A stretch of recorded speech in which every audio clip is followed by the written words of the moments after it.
So thank you. Thank you very much for the, I hope it's been a good day for participation and engagement. Has it been a good day? No? Good? Yeah.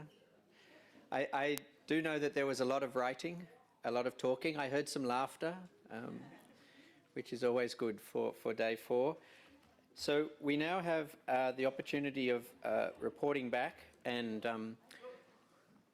bringing forward some of the ideas. Again, we will be recording the ideas and taking note, and it's very much the beginning of a process.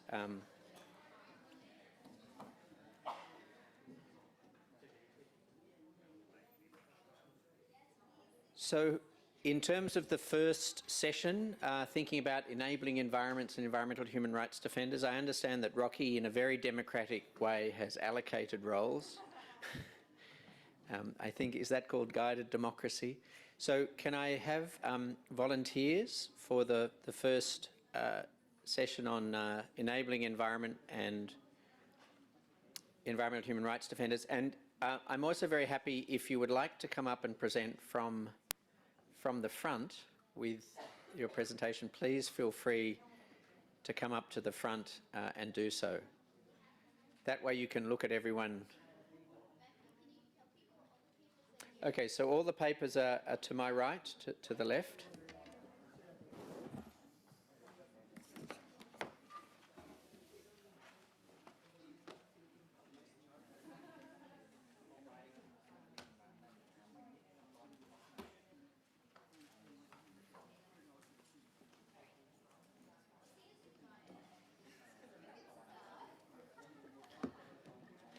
So, John, I understand that.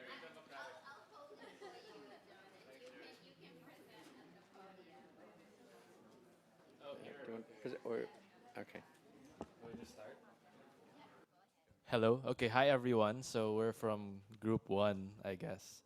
I'll be talking about what we discussed in our group regarding the enabling environment. So for the first question regarding the status of the of having an enabling environment in the ASEAN region and in our respective countries, we raised a few points. For example, in terms of, and this is also related to the other session we had on access rights. The countries that were present in our group all had some form of an environmental impact assessment, which of course involves some engagement with civil society. There's also in some jurisdictions, there's freedom of expression in the sense that there's freedom of information, more freedom of information, but this is not evenly distributed and not necessarily implemented as well as it should be. Unfortunately, there are also laws such as the Anti-Terrorism Act in the Philippines and other forms in which that enable SLAPP cases to be filed and of course restrict freedom of expression, association in various contexts across the region. So all in all, while there are some okay situations, I guess, that can still be, of course, improved, there are other areas of the enabling environment that are in dire need of improvement, I guess, in many places across the region. So as the next question goes, when we go into the challenges, yeah, no worries. So there's an issue, of course, with access to justice. Again, there's a lot of overlap with the next session that we had in the afternoon, and then. Yeah, I also mentioned again the existence of certain laws and other policies that clamp down on freedom of expression, human rights, and other access rights as well. So all in all of these add together to to some challenges that we're facing in terms of the enabling environment for defenders in the region. Next, yes, we have 3 sheets, so we discussed a lot. In other words. In terms of what's the third question that the different institutions that would be targeted or sort of as different groups that would be sort of for the different measures that would be implemented. We identified, of course, the different ministries, particularly the ministries of environment, who are typically the ones who handle the different forms of public engagement, including but not limited to the environmental impact assessment processes. So they should be equipped to and also, of course, be open to civil society engagement in this front. There's also, of course, the commissions on human rights or similar institutions within the different countries that should have like an environmental desk or something similar to address particularly environmental rights issues. Of course, there's also the discussion of capacitating NGOs, civil society organizations, and community-based organizations as well.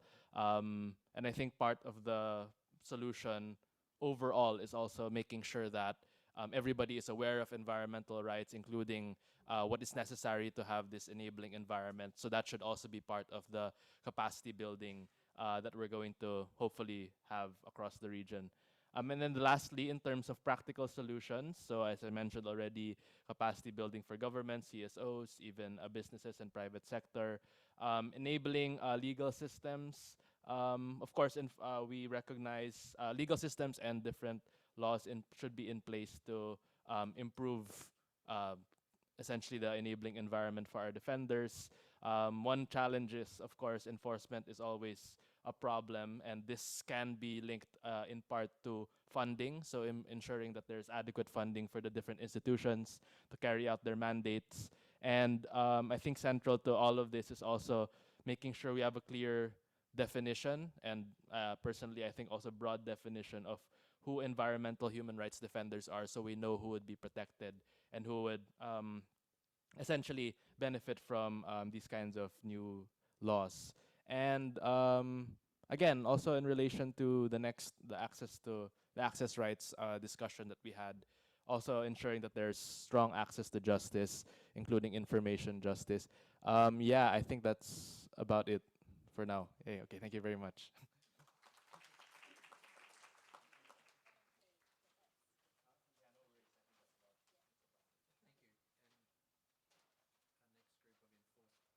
Our next group of enforced volunteers. Good.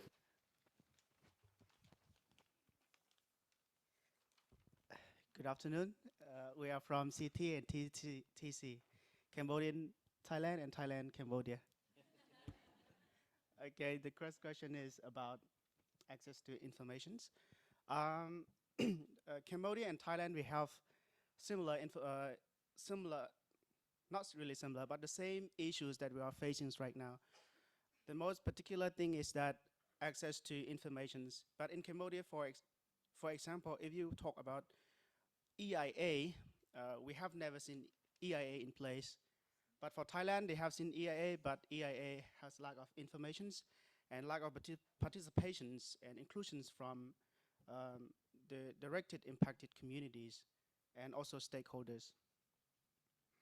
And a part of that, for the participations, Cambodia as well as Thailand, the participation is still limited, which commence in the form of lack of transparency and accountability amongst community members as well as CSO. And also the government do not use any ethic principle. For example, if they tell you like today we're gonna have, they inform you today, but tomorrow they can conduct a meeting. This is really not respect to the right of indigenous groups and also minority as well as general public to access to free, prior, informed information. In particular, in Thailand, they don't have any land title, particularly, especially indigenous peoples. They have access to they have no right for land as a land ownership, but they can live there. The main thing, they don't have any land title. In Cambodia, they have, but the main thing is that we still have some problem, especially communal land titling. If you talk about like the right to assembly, we also have law. Cambodia has a good law, but the main thing is that we have a lack of enforcement. To gather in a peaceful way, we have to in the law we notify, but in reality, in a written form, and also seems like as a permission from the government. Yes, this is the issue. It happened not only to local communities, but also to union, to workers, all of that.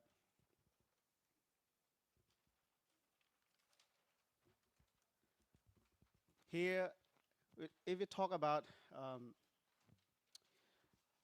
challenges, we know about like enforcer, we know about judge, courts, all of that, but they seems not really independent as like Thailand and also Cambodia. But the main difference is that Thailand, they have administration court, but in Cambodia we do not have. So people in Thailand, if we have like some project development that abuse people right, they can sue to the court. But in Cambodia, you have to sue individual person, not as the public one.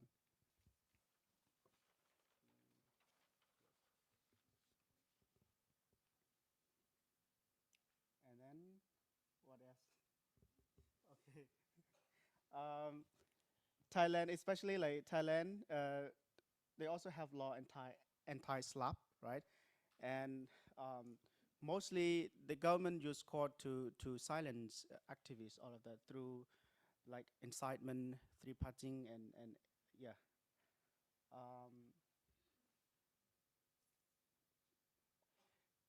One more challenging that we found that both courts, where they court in Cambodia and Thailand, they don't understand about human rights. So I think they should read more about international treaties and also declarations so that they can put more perspective on human rights.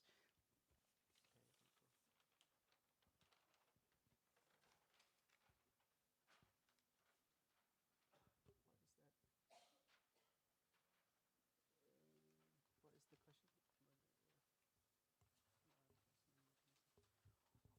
Okay, so to better in the question, I forgot the questions, but in here we just write a short one. So, um, so to access or to facilitate, like or enabling, right? I forgot the questions, but I think the Ministry of Justice need to strengthen their capacity and also need to enforce the law, all of that, in order to improve the access, to improve the rights, and yeah, and also Ministry of Natural Resource, Natural Resource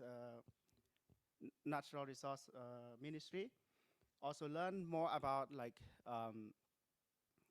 environmental law, all of that. In Thailand, they have National Human Rights Commission, but in Cambodia, we don't have just a committee. So if in Cambodia, if we have National Human Rights Commission, it would be better in order to, yeah, to strengthen the rights of people. So I skip to number 4. It's a lot, but who you can work with. So I think it's a lot here, but the main thing is that we should have, as a regional, in ASEAN, we should have regional court, and then ASEAN members should support through funding, all of that, so that we don't depend on other funding, and particularly work with private sectors, company, yes, to implement more like due diligence principle. Yeah, I think I should finish this. Thank you. Thank you very much.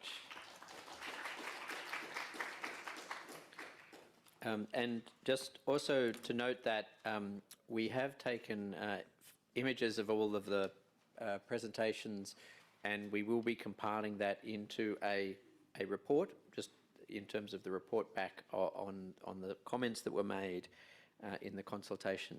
So our next group of willing volunteers.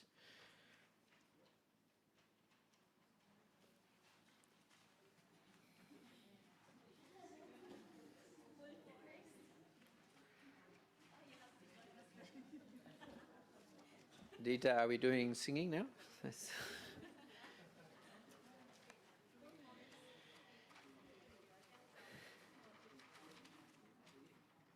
And when the buzzer rings, then you can start to wrap up. Thank you.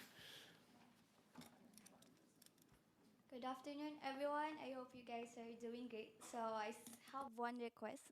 So please don't sleep yet.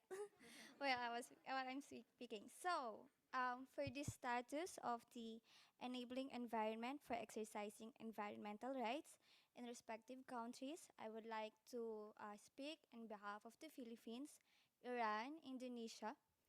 So for the first one, we come up with the procedural and substantive rights on environment.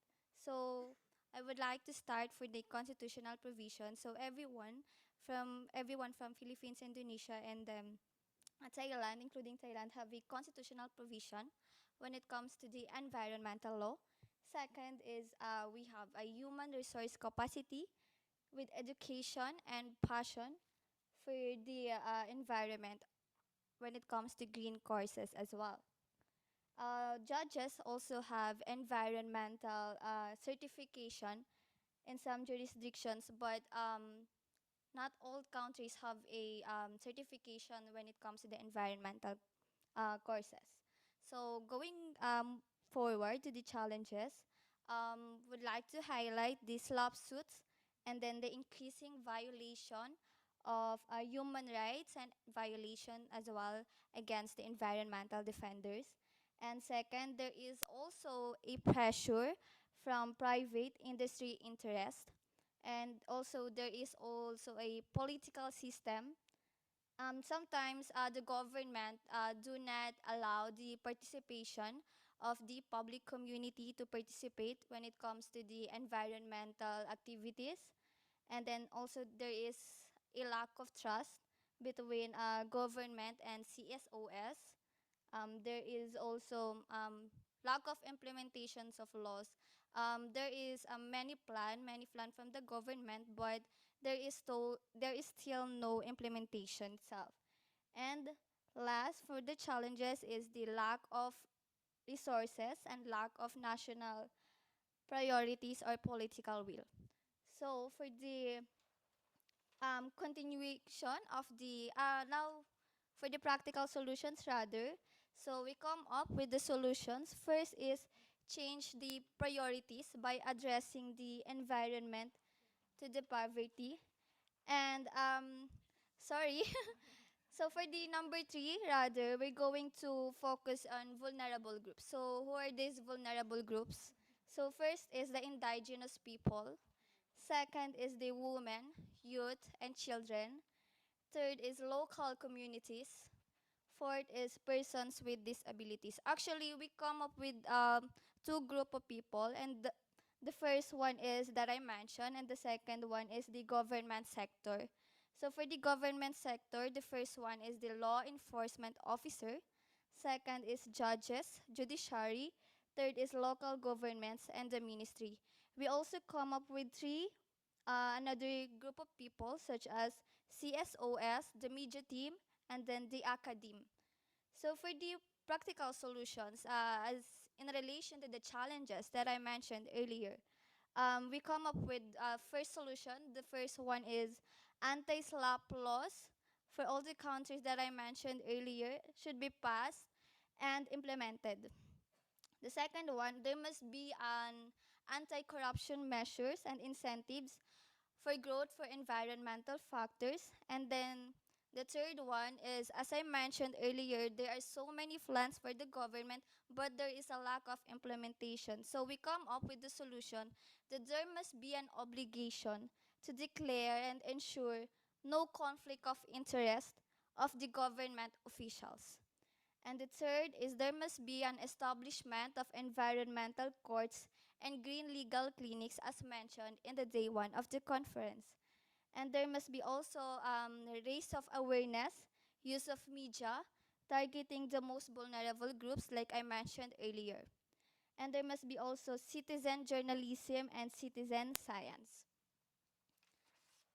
For the continuation of the practical solutions, so there must be a change of priorities by addressing environmental poverty. There must be also a creation of platforms like link with the government and CSOS maximizing interactions. There must be data that is accessible to everyone.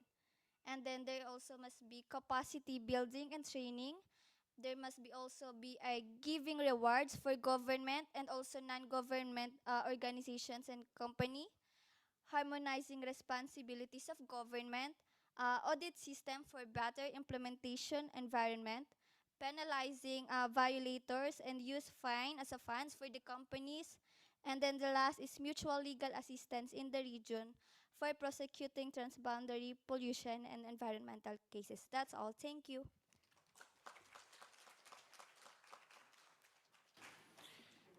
Thank you. And now our next group.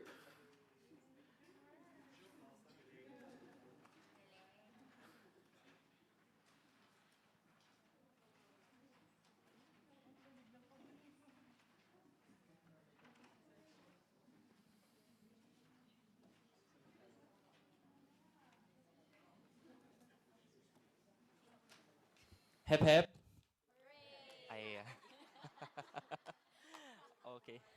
Okay, from our group, so uh, last morning, so we're able to discuss during our breakout sessions about enabling the environment, and we have 4 questions, and we are lucky that the whole table is composed of Team Philippines, especially from ALSP. Kaway-kaway naman dyan. Woo! All right. So, going to the first question, so we're asked the status of enabling environment in the Philippines. Uh, During our discussion, so here are our collaborative answers, one of which is having a laws and regulations that are in place, such as we have Clean Air Act, we have as well Ecological Solid Waste Management Act, Clean Water Act, and at the same time, Writ of Kalikasan. Along the process, we able also to discuss the presence of civil society organizations who are also advocating the said policies and at the same time working in the community or particularly from the least economically resilient communities. This is just an addition from the previous report of the group before us. Okay. So for the second, we were asked about what are the ongoing challenges that facilitate an enabling environment in our respective community, particularly in the Philippines. One is, even though we have these policies or laws that are in place, we observe, even based on our experience or in our discussion in an environmental law class, that these laws are still, in terms of implementation, is lacking.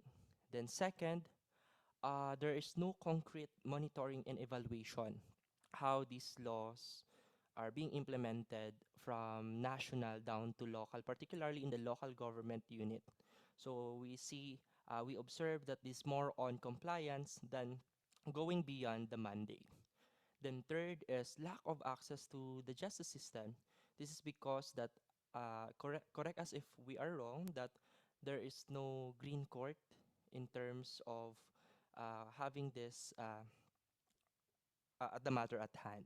So fourth is lack of information and awareness of laws among the public. So we see to it that environmental laws for the community are too technical. So maybe we could take away on how we can lemonize the terminologies being taught in under the environmental laws. Then partiality in or having a political interference in implementing agency. So we know that everything is political, but we hope that when we are advancing our environmental agenda, we should focus not only to the agenda, political agenda, but also focus on people, planet, and at the same time on sustainable development. And another challenge that we also observed from our team during our discussion, we also identified that there is a change of administration, meaning if there is a change of administration from the local level, sometimes every administration has different priority. Like for instance, if the previous administration advocating for environment, but in the context of the Philippines right now, focus more on economic, so rather than an environment initiatives, and thus this also affected how we can continue the existing efforts or projects. Okay, going to the third question, are there certain groups that should be particular focus of measures to ensure the enabling environment? So from our end, we able to identify a number of groups, one of which is under the legislative and the local government unit. So primarily because the local government unit is the main implementer of the environmental laws here in in the Philippines. So basically, they should be informed what are the existing mechanisms or best practices that they can also observe. Because as of now, if you are familiar with in the Philippines, in the seal of good local governance, that's part of under environmental pillar, the LGUs are more on compliance.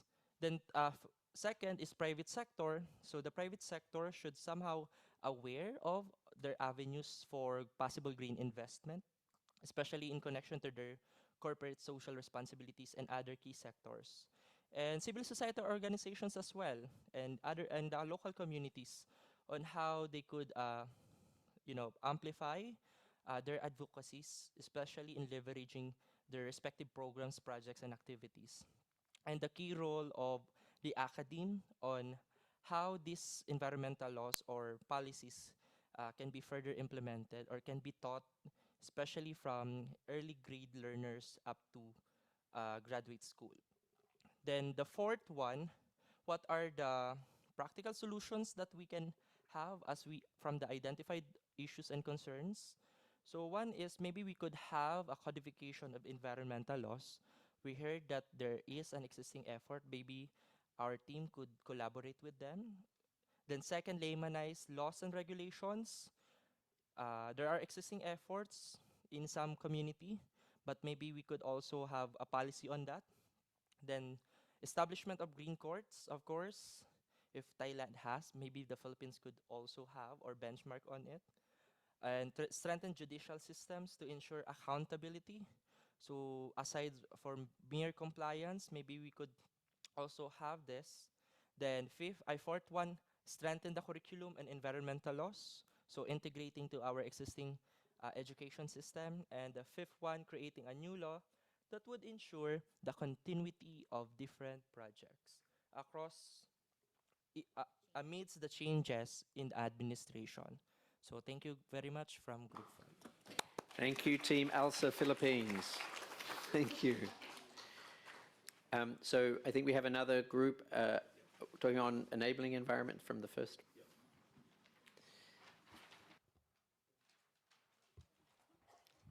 So, hello everyone.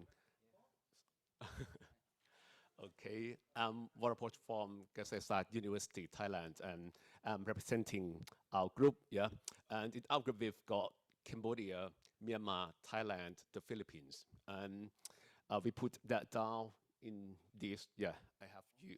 I hope you can see. No, I can't see it. Could you just please? I'm sorry. You could see the banner, but I cannot. I'm sorry. Okay, cool. Now, for the enabling environment, for the first one, we did talk a lot, yeah, in our group, and we discussed a lot. Sometimes we came into this agreement, but finally we've got, as you can see, from Myanmar, they've got legal basis, but we put that down as with no implementation at present, because I've heard from the gentleman from Myanmar that he's got the legal framework in his country actually, but as everyone might know, yeah, there is a coup d'etat, and the implementation might not be ensured 100%. And moving to Cambodia, it's very interesting that in Cambodia they've got the environmental court, but it's not enforced yet. But they do have some kind of separate laws, like special laws about the environment, and they do some kind of the main laws, I mean, organic laws as their constitution. So we put down as comprehensive legal basis, but still in progress for some certain law. Now, Thailand, which is my country. In Thailand, we do have legal basis, but the problem for our country is we've got fragmentation of laws. I would say that words because we do have so many separate laws, but they are not consolidated and they are not integrated into one. So sometimes it could be problematic when, for example, if you are an entrepreneur, want to build a factory and you want to have a license, and this could be set as a part of the environmental issue as well. You just care about how to get the license. So you don't care about other obligations, the other laws in Thailand. So it could, you know, we couldn't say that they take care of the environment 100%, but they just take care of the law that's relevant to them, to some issues. So we put down like that. And then the Philippines. The Philippines is very interesting because they do have some kind of best practice and they have quite a comprehensive and complete legal basis. And I myself learned a lot from the Philippines. Yeah, so just that, yeah, complete and comprehensive legal basis.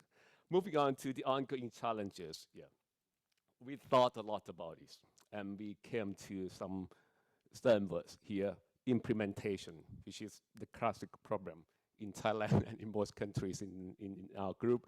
And then we've got law enforcement, and the next one is awareness. And this is, I think, it is quite difficult because in our group we came to agreement that our awareness is not just what you know about the environment, but how can you put what you know into action or into reality. I think, I'm sorry, I think it's enough for lip service or something that just said beautifully about the environment. We need some kind of action, and I'm not, you know, I'm concerned about this. I doubt, I would say I doubt this, at least, yeah, in my country. So the next one, impunity. So we come to the political issue, yeah. Sometimes we've got this impunity, so yeah.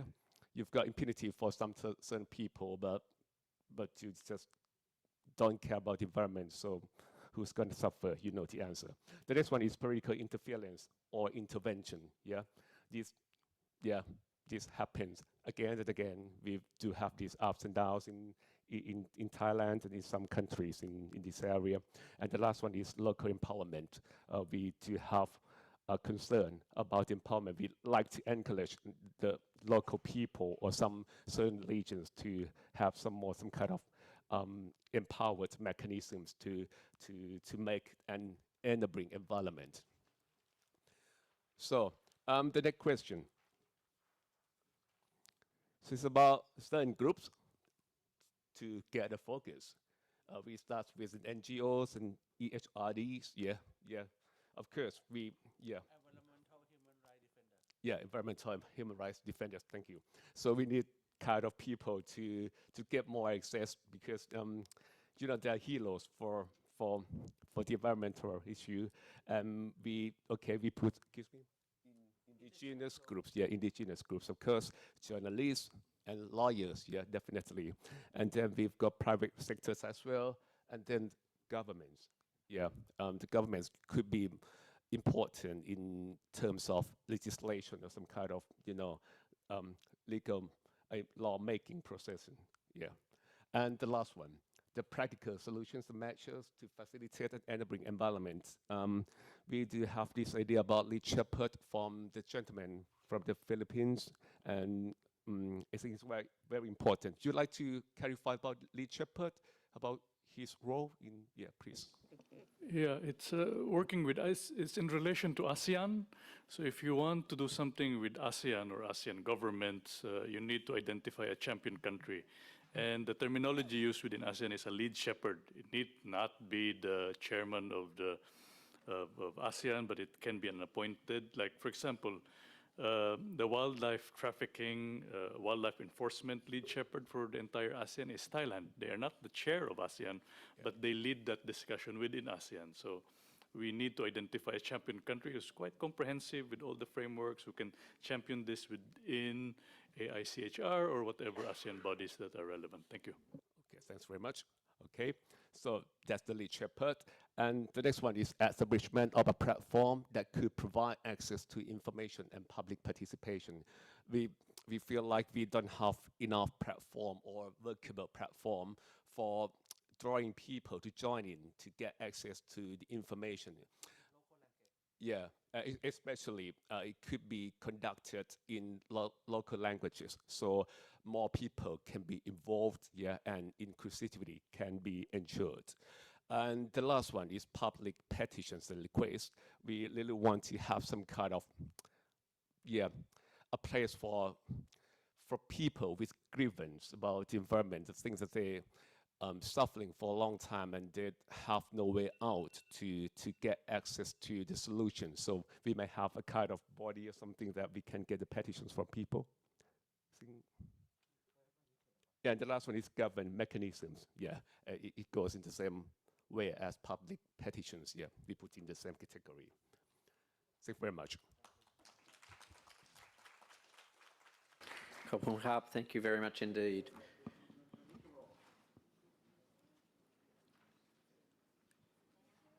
So our next willing volunteers. So,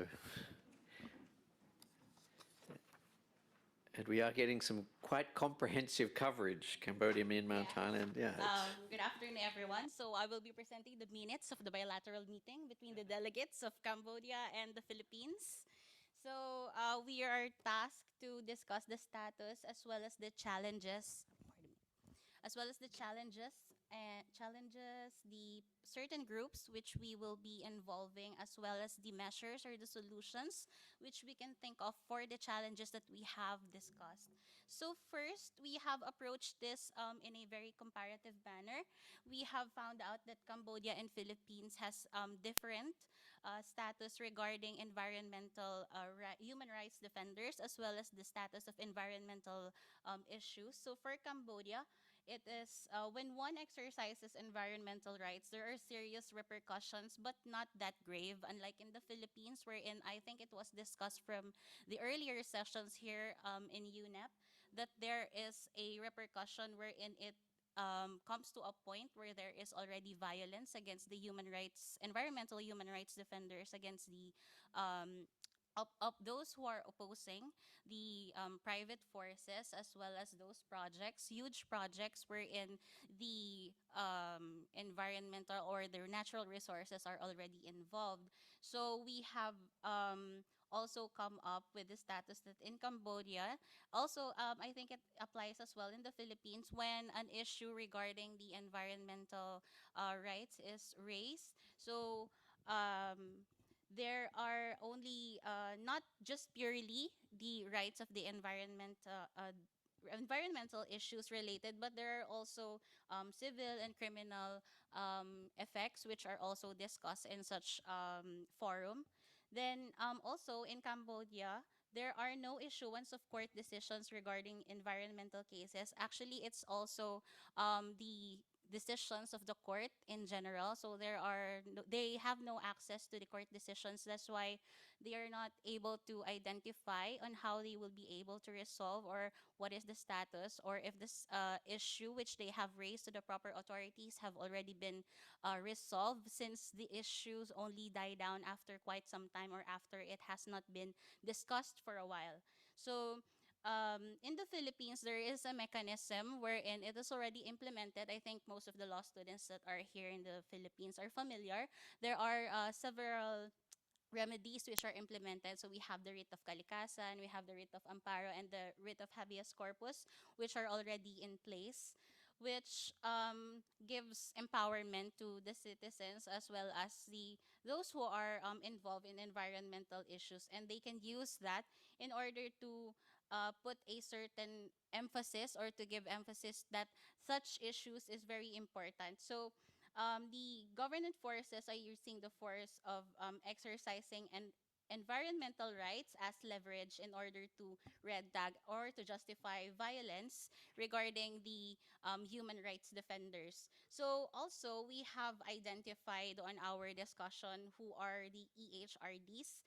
since we are actually very lucky that we are able to gain the perspective of the government as well as the perspective of the law students with regarding our discussion. So with the perspective of the government, the reported killings actually are reported in bulk. So there's actually there is an issue which came up on our discussion that there is a vague line in identifying whether someone is actually a human rights defender. So we have identified that most killings are reported in bulk. So not only are those reported as killed in such maybe violence, are those in the NGOs, those who are local communities, but it is also, we should also be made well aware of that those killings also involve government agencies as well as those in the law enforcement who are enforcing the laws which are already in place in the Philippines. So as mentioned by the earlier groups, there are already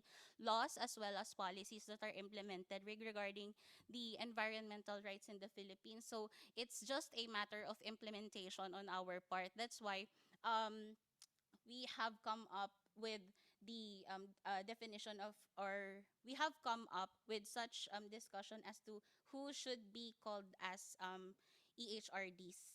Then for Cambodia, the local governments are involved as well, but usually they are overpowered by the private entities which are involved in the projects relating to environment.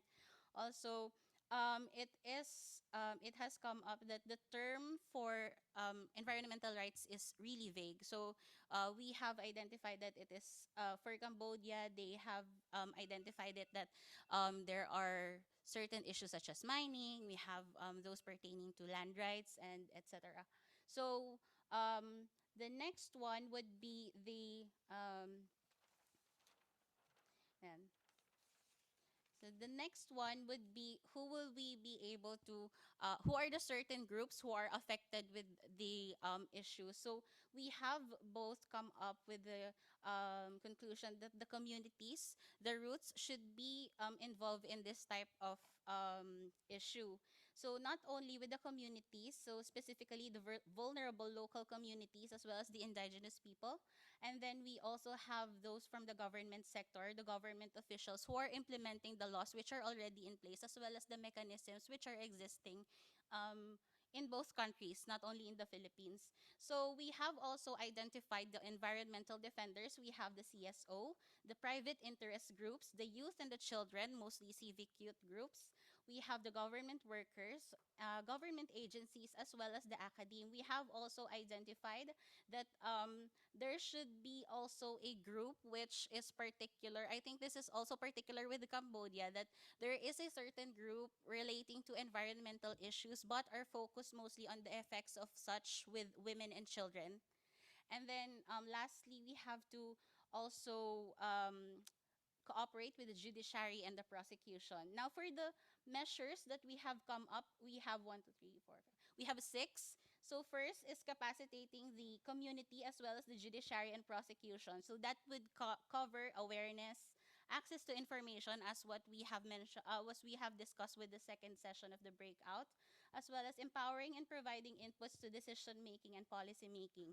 Second, we have to enforce and implement alternative dispute resolution. So not only should environmental issues be resolved in court, but we should also advocate for alternative resolutions regarding this so that we would be able to provide efficient and speedy justice to those affected with environmental issues. And then we have also administrative remedies. It's providing recourse to administrative bodies, especially in the local level, in order to reduce the animosity between parties. And then next, we have to include anti-SLAPP. We have to include anti-SLAPP suits in the administrative level, not just in the judiciary, as well as in corruption courts, criminal courts. So it should be applicable to all cases so that there would be no abuse in filing cases regarding these types of issues. Next, we have legislation of policies, which are effective means to protect and regulate environmental rights. And lastly, it's to enable communities and interest groups in litigating and moving cases. So that specifically is focused on the financing of such activities. So that would be all. Thank you.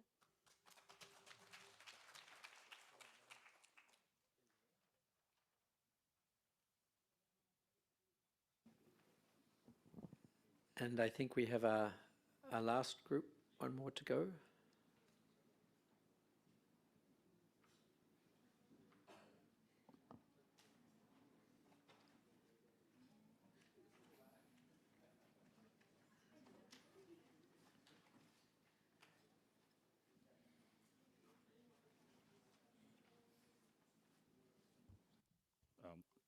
Hi, good afternoon. I'm Alan from the Philippines, and I'll be reporting our bilateral discussion with the representative of Vietnam.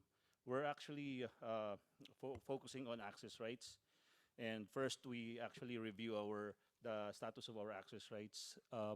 Both countries um, is actually recognizing access right as constitutional right. So in Vietnam, it's provided in their general provision and in their constitution. I think it's section 1, so they recognize access to government principles, transactions, official acts. So that's in the constitution of Vietnam. Similarly, in the Philippines, we have that in our Bill of Rights. There's a recognition of these access rights, and specifically, we have there's a guarantee that they have access to not only to official acts, not only with the information, but it includes the access to government research data. But the issue right now at hand, in particular with the Philippines, is that we don't have an enabling law for the FOI. And right now, it's under an executive order. So what the executive order covers is not truly the whole government mechanism. So it only covers the executive department. So it includes only the agencies directly under the leadership of the president. So that's with our FOI. Well, the status in Vietnam, actually, we don't have complete information, but it's closely related to it. They don't have an enabling law to it, so it's a limitation to the status. And for limitation of the access, there are only select individuals who can actually access through it, and the data privacy laws of both countries is actually restrictive in terms of the information, because these official acts most of the time includes data that's actually declared as confidential or under privileged informations or personal sensitive informations. So another one in the Philippines in particular is that our secrecy laws in banking is too restrictive, because we have a bank secrecy law that only provides a few exceptions that you need. Example of these are you need to have a court order or a purpose of our taxation investigation and compromise. So those are only the one of the two limitations that we have. Another one for public participation in decision making. The status right now is that one particular department, the Department of Environment and Natural Resources, is actually initiating a real-time data report of they call it, I think, environmental reports every year. And also there's a real-time data that's actually published in their website. So it's I think the application was Power BI. So citizens will now see, in particular, as an example, is that the cases about the rate of mandamus in Manila Bay. So the data is actually flashed real time. So what this actually provides is that the citizen will have a view on how they can react real time and comment or provide information about the way the mandamus was implemented. So that's only a particular example. And for another status of the to access right is that in our public hearings or public scoping in every project that requires an impact environmental assessment, we have a public scoping stage wherein the public is actually enjoined to provide their opposition to a particular government transaction or contract. And for the justice side, actually, there's only a limited or a small circle of lawyers that actually handles with specialty in terms of environmental cases. If you observe, the law firms or the people involved in our national, nationalized issues with environment, it's actually the same people also in those other cases. Have you heard about Oposa in the Factoran case and Oceana's participation in our Dolomite cases? Okay. Challenges right now, of course, the fake news. It's a battle between what's actually true, factual, and not so true. No? So we have a proliferation of fake news, and it's actually straining the process of access right. Then there's a lack of awareness that these citizens have they have the concept of access rights, but citizens does not know on how to channel or exercise these rights. So there is a particularity in the rules of procedure for environmental cases. But what was highlighted is only for the remedies of writ of mandamus or writ of kalikasan. But there are actually 5 other remedies that a citizen can use. And also for litigation, for justice, the trend of the cases right now, after the Manila Bay case, which actually filed by the citizens or the individuals, the trend of the cases is towards the People's Organization or NGO. But if you're going to closely monitor the success rate of the cases, the variance is actually is the main case of Manila Bay, which was filed by individuals, the concerned citizens of Manila Bay. Now, if we're going to carefully study the cases, most of them were actually defeated, especially those handled by POs and NGOs. An example of these is the Dolomite case of Manila Bay. Okay, so it was initiated by the People's Organization and the NGOs, but that was defeated.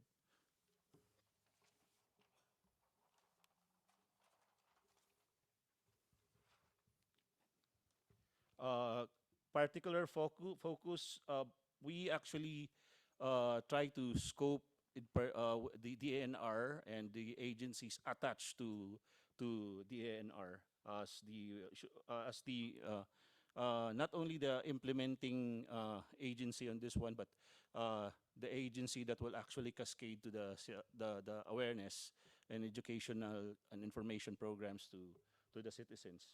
So, and also we would like to involve the local government, DILG, in this process because in the Philippines, we have a level of local governments from the provincial city, barangay and Sangguniang Kabataan, which is actually our youth council. And specifically, the solution must be injected to the barangay level up to the youth because that's the best opportunity that we can actually go down the grassroots and involve them in making what decisions are good for Philippine and Vietnam environment. Our solutions offered are focused into information and educational campaigns. So it's already started by the agency, DNR, our lead agency, not because of the Writ of Mandamus, but it's really the mandate of this particular department. Next. So Phil, can you wrap up in the last? Yeah. Thank you. Last one is that for justice, we need to develop, because there's a few number of lawyers, access to justice is limited, and we need to inject at the academic level with focus on making sure that the environmental law is injected into the curriculum as well as injected into the clinical legal education program, not only as an elective but a course, so that in that way we'll be able to create an environment with environmental lawyers that can actually support the justice access rights. And that's all. Thank you. Thank you so much. A lot of points. Did we miss any group? Did anyone? I'm wanting to give a quick update from some of the discussion we had online, and also open for some questions over the next sort of 5 to 10 minutes before we enter into the closing session. So if there was any groups that were missed out, or any questions, think about them. What I wanted just to quickly do is we had a discussion online, and hello to all our online people. Thank you very much for sticking with us over the last 4 days.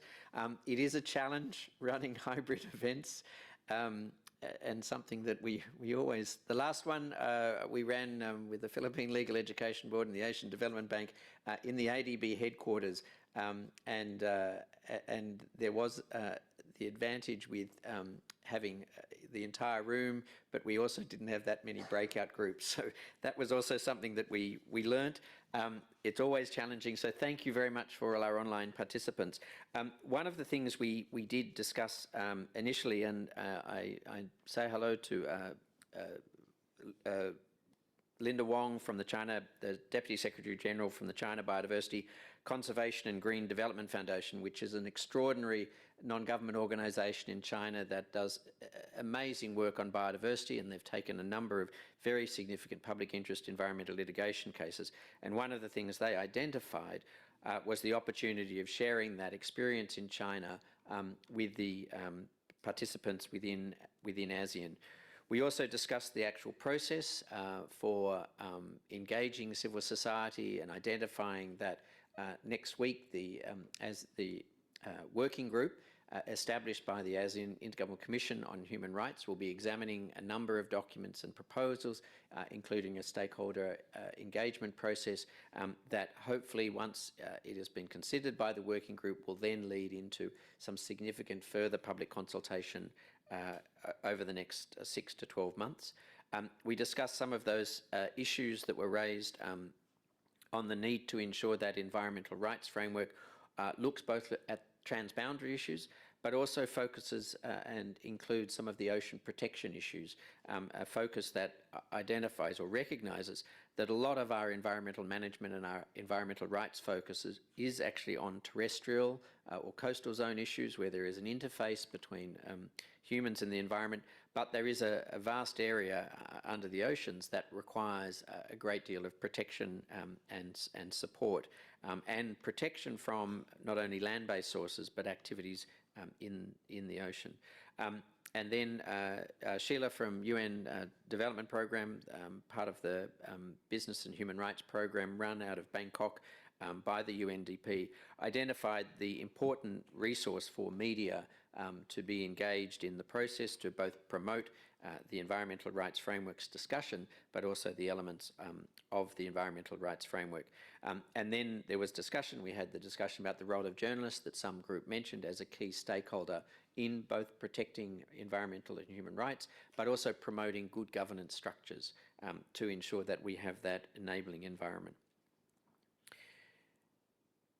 And one final matter that was raised of particular interest was, of course, the role of parliamentarians. And there are a number of avenues for reaching out to ASEAN parliamentarians. I think it's important to note that and we heard yesterday from about the ASEAN Wildlife Enforcement Network, the work that a number of agencies have done on wildlife protection and wildlife trafficking have included both looking at the role of the consumers to try and avoid or to create a disincentive to be involved in wildlife trafficking, but also ensuring that the parliamentarians are aware that this is a key issue. And over many years they've raised issues about changing legislation to increase penalties for wildlife crimes, to then enable them to be identified as transnational crimes under UN conventions, and to ensure that the parliamentarians understand the importance of environmental issues, as well as the regulators,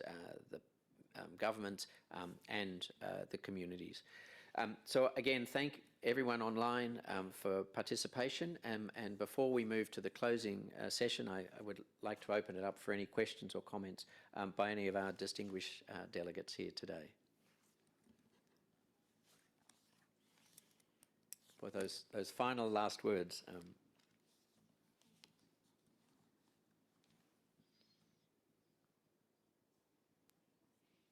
As we often say, silence indicates consent. So I'm very happy for us to then move into the closing session. I would also like to personally thank you all for your participation today. There's an extraordinary amount of information that has been gathered and supplied, and we really appreciate it. And again, we will feed that, prepare a report on the consultation, and we will certainly feed that back into the processes for the Environmental Rights Framework. So thank you so much for your participation.